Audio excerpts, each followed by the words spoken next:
You know that annoying hic sound that seems to pop up at the worst possible moments? Well, turns out there's way more to hiccups than just a quirky body glitch. Today, we're diving deep into what actually causes hiccups, the fascinating science behind them, and most importantly, how to make them stop.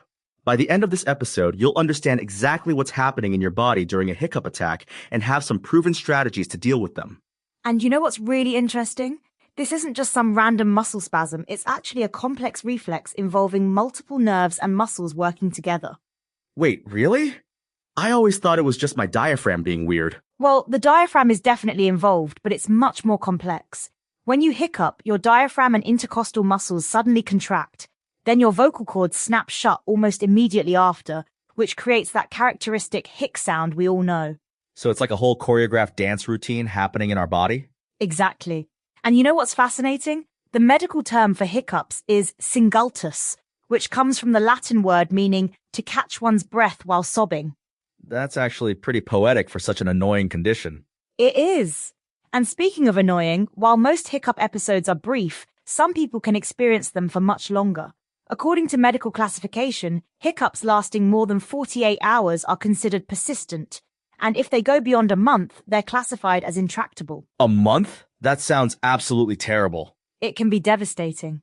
These long-term hiccups can seriously impact quality of life, causing problems with eating, sleeping, and even leading to weight loss and exhaustion.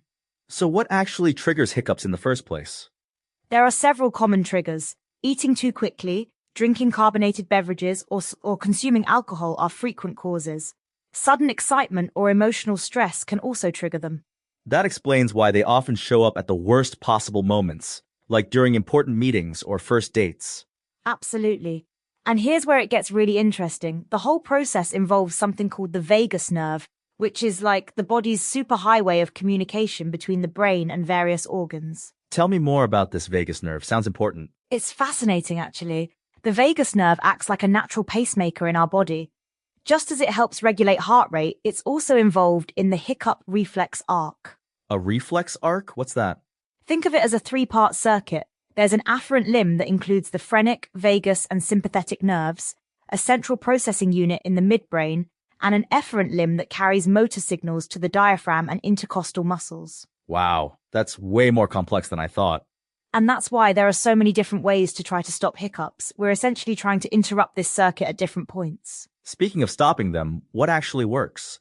I've heard everything from drinking water upside down to being scared suddenly. Well, there are several scientifically backed methods. One is the Valsalva maneuver, where you try to exhale while pinching your nose and keeping your mouth closed.